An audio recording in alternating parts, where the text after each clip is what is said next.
राधे राधे, प्रणाम। मैं सरिता आप सभी का स्वागत करती हूँ अपने चैनल पे।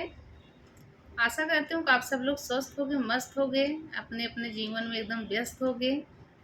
मैं आप सबके बीच एक छोटा सा नाच गीत लेके आई हूँ। गीत कैसा लगा कमेंट में आप लोग ज़रूर बताइएगा।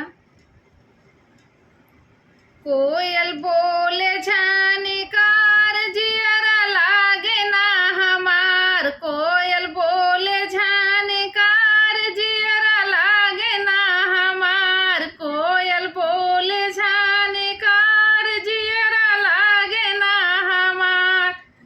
कहिया अइबा तहसीलदार ससुररिया में, कहिया अइबा तहसीलदार ससुररिया में। सोने के थाली में जेवना बनाए, सोने के थाली में जेवना बनाए।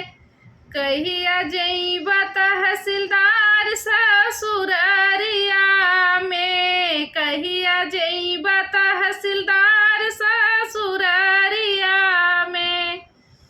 कोयल बोले झनकार जियरा लागे ना हमार, कोयल बोले झनकार जियरा लागे ना हमार।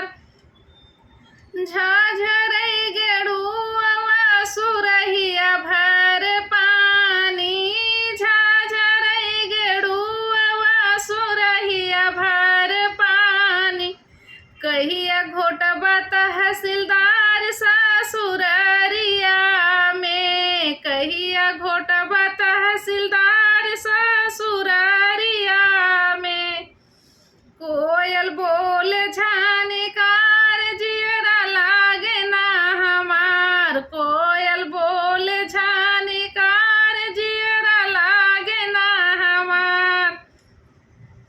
कहिया अइबा तहसीलदार ससुररिया में, Received 50 rupees on Google Pay for business. ससुररिया में।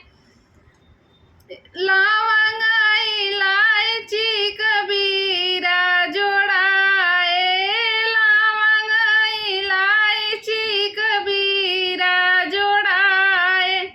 कहिया कुचबा तहसीलदार ससुररिया में, कहिया कुचबा तहसीलदार ससुररिया में। कोयल बोले झनकार जियरा लागे ना हमार, कोयल बोले झनकार जियरा लागे ना हमार। कहिया अइबा तहसीलदार ससुररिया में, कहिया अइबा तहसीलदार